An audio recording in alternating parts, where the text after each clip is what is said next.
बिस्मिल्लाहिर्रहमानिर्रहीम। अस्सलाम वालेकुम नाज़रीन, मेरा नाम ज़ीशा नूर है। उम्मीद करता हूँ तमाम लोग खैर आफियत से होंगे।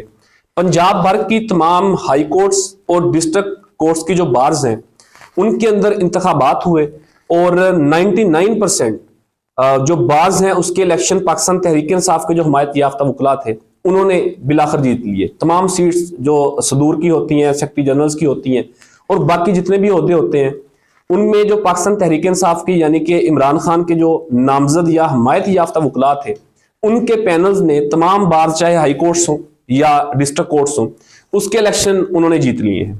अच्छा नाज़रीन, जो इलेक्शंस होते हैं पाकिस्तान के अंदर मुख्तलिफ तरह के इलेक्शंस होते हैं। एक तो सबसे बड़े जो जनरल इलेक्शन होते हैं हर 5 साल के बाद, वो तो होते ही होते हैं जो 8 फरवरी 2024 के हुए थे। इसके अलावा ज़मनी इलेक्शंस भी होते हैं, जनरल इलेक्शन के फौरन बाद हो जाते हैं, या कोई सीट खाली होती है फिर हो जाते हैं, या कोई उम्मीदवार डिस्क्वालीफाई हो जाता है तो उसके बाद ज़मनी इलेक्शन हो जाते हैं।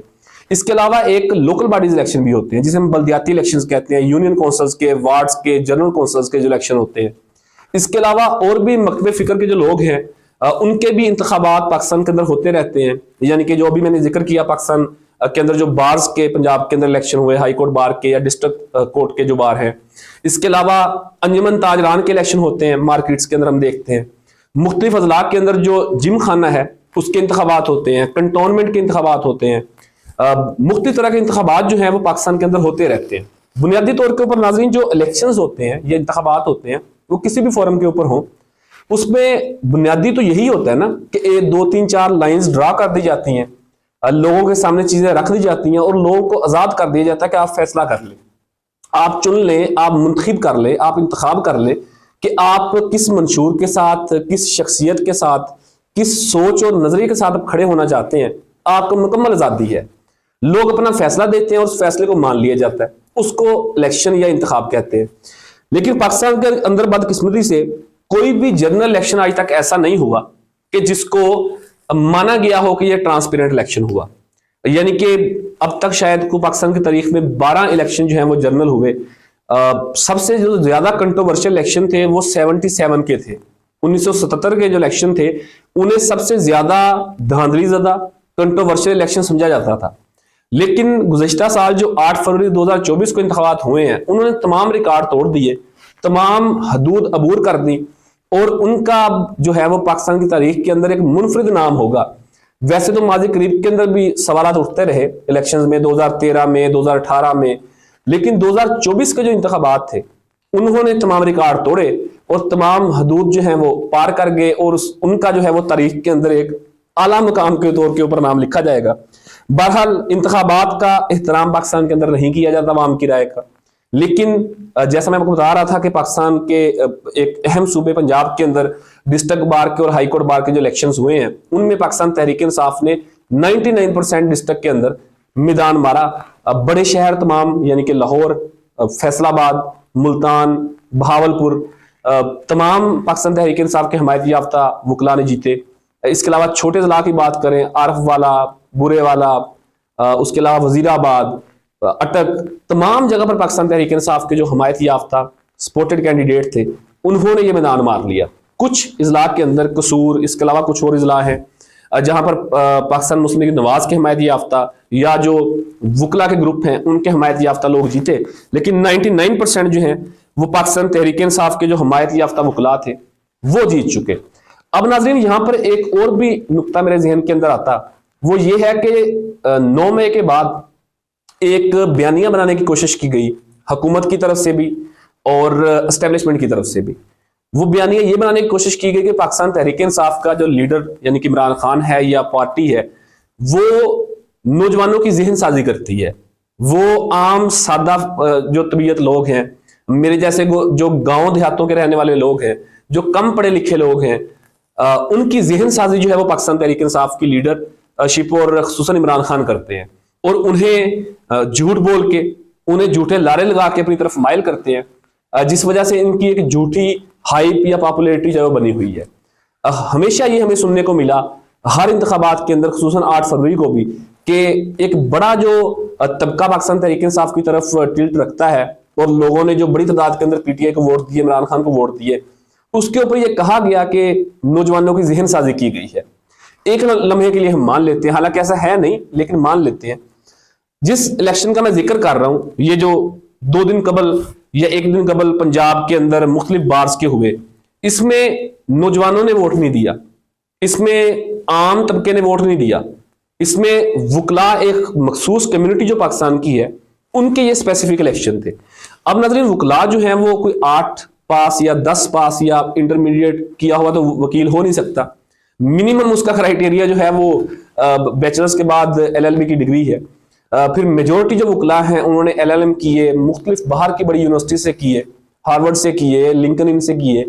तो वो जो इतना एक पढ़ा लिखा तबका है पाकिस्तान का, जिनका ताल्लुक ही सारा दिन कोर्ट कचहरी के साथ है, वो जो सारा दिन केसेस करते हैं, उनमें बहुत सारा तबका जो है वो फौजदारी मुकदमात का माहिर होगा, बहुत सारा तबका जो है वो सिविल केसेस का माहिर होगा, बहुत सारा तबका जो है वो फैमिली कोर्ट्स या फैमिली केसेस का माहिर होगा, टैक्स के मामलात का, फिर ओवरसीज केसेस का। तो जितने भी पाकिस्तान के अंदर केसेस हैं जिस तरह के भी, उनके अंदर जो महारत रखने वाले लोग हैं उनका ताल्लुक वुकला कम्युनिटी से है और उन्हीं के इलेक्शन होने जा रहे थे। तो फिर इतने पढ़े लिखे तबके को कैसे उनकी ज़हन साजी की जा सकती है? अब ये तो मुमकिन नहीं है कि स्टूडेंट्स जो हैं, तुलबा तालिबात, उनके अंदर 90% जो तुलबा तालिबात हैं उनके अंदर पॉपुलर जो है वो पाकिस्तान तहरीक इंसाफ है, वो पाकिस्तान तहरीक इंसाफ को वोट देते हैं। चलो उनकी ज़हन साजी होगी, नौजवानों की ज़हन साजी होगी, किसानों की ज़हन साजी होगी, जो ताजिर हैं उनकी ज़हन साजी होगी। अब वुकला जो एक स्पेसिफिक तबका है पाकिस्तान का, जिनका काम ही सारा दिन कोर्ट्स के अंदर मुख्तलिफ केसेस करना है, उनकी ज़हन साजी एक बंदा या एक जमात कैसे कर सकती है? तो अब ये मानना पड़ेगा कि अवाम की राय का एहतराम करना चाहिए। जो लोग समझते हैं, जो बड़ी तादाद के अंदर मेजोरिटी लोग समझते हैं, उस फैसले का एहतराम करना चाहिए, उसको मनोवन मानना चाहिए और इख्तियारात भी उन्हीं के हवाले करने चाहिए। तो मैं बेसिकली इस इलेक्शन का कोई ताल्लुक नहीं बनता था जनरल इलेक्शन से या पॉलिटिक्स से पाकिस्तान की, लेकिन मैंने इसलिए इसको लिंक किया उसके साथ एक मिसाल के तौर पे समझाने के लिए। तो जो ये बयानिया अब बनाया गया 2 साल में कि जहन साजी की जाती है लोगों की, लोगों को झूठा प्रोपेगेंडा करके, डिजिटल दहशतगर्दी करके लोगों को इस तरफ लाया जाता है, तो मैंने बेसिकली उसको लिंक इसलिए किया कि ये वुकला फिर कैसे उस झांसे के अंदर आ गए। पढ़ा लिखा तबका है, पॉसिबल ही नहीं है कि आप उनको, मतलब सबसे जो तेज तबका है पाकिस्तान का या सबसे अक्लमंद तबका जो है पाकिस्तान का, वो वुकला तबका है, तो आप कैसे उनकी ज़हन साजी कर सकते हैं, कैसे उनके पीछे लगा सकते हैं? ऐसा पॉसिबल नहीं है। लोग अपनी मर्जी से फैसला करते हैं, जो भी करते हैं। एक स्पेसिफिक थोड़ी सी रेशियो हो सकती है कि जो लोग सोशल मीडिया के इन्फ्लुएंस के अंदर आके या एक जो हवा बनी होती है, हाइप बनी होती है, उसको देखते हुए कोई फैसला कर ले, ये एक अलग बात है। अलबत्ता मेजोरिटी ऐसा नहीं कर सकती। अच्छा, दूसरा नाज़रीन जो है वो शेर अफजल मरवत साहब जो हैं, वो माजी करीब के अंदर भी कई दफा अपनी पार्टी के ऊपर बरसे, पार्टी की मुख्तलिफ लीडरशिप के ऊपर बरसे। अब दोबारा से उन्होंने जो है वो महाज खोल लिया पाकिस्तान तहरीक इंसाफ के खिलाफ। महाज उन्होंने ये खोला कि उन्होंने कुछ स्टेटमेंट्स दी हैं। अब उन्होंने उसमें उन्होंने एक बड़ी दिलचस्प स्टेटमेंट ये भी दी है कि 9 मई के बाद जब कोई भी लीडर बाहर नहीं निकल रहा था, तो मैंने उस वक्त पार्टी को मुतहरक किया, मैंने उस वक्त पार्टी को चार्ज किया। इसमें कोई दो राय नहीं है। शेर अफजल मरवत एक बड़ा नाम थे पाकिस्तान तहरीक इंसाफ का, अब भी होंगे।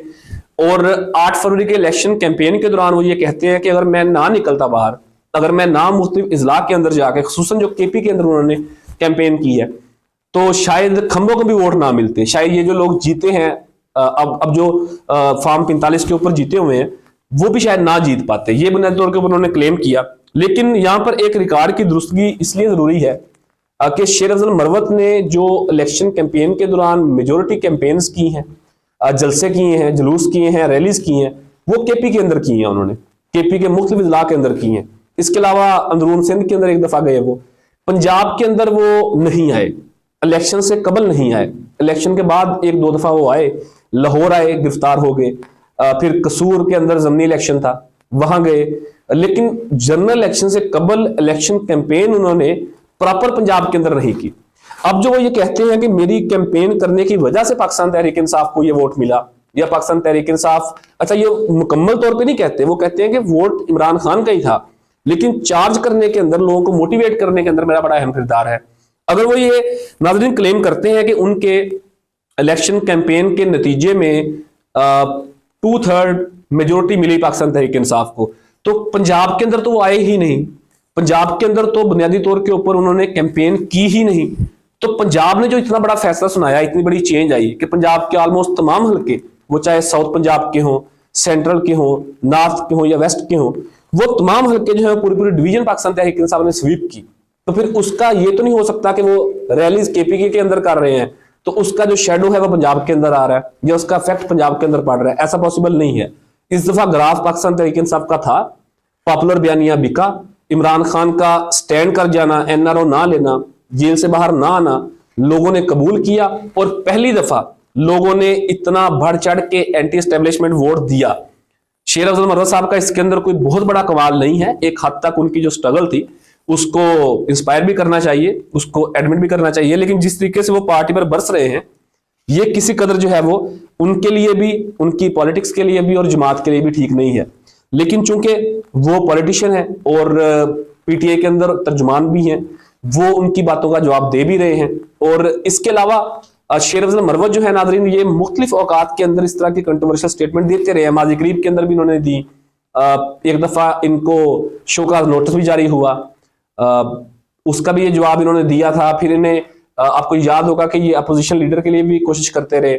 फिर जो पब्लिक अकाउंट कमेटी है, यानी कि अपोजिशन लीडर के बाद जो सबसे अहम होता है कौमी असम्बली के अंदर, वो पीएसी कमेटी के चेयरमैन का होता है। तो पब्लिक अकाउंट कमेटी के चेयरमैन के लिए जैसे ख्वाजा आसिफ से खुफिया मुलाकातें इनकी पकड़ी गई थी, वो भी सामने है।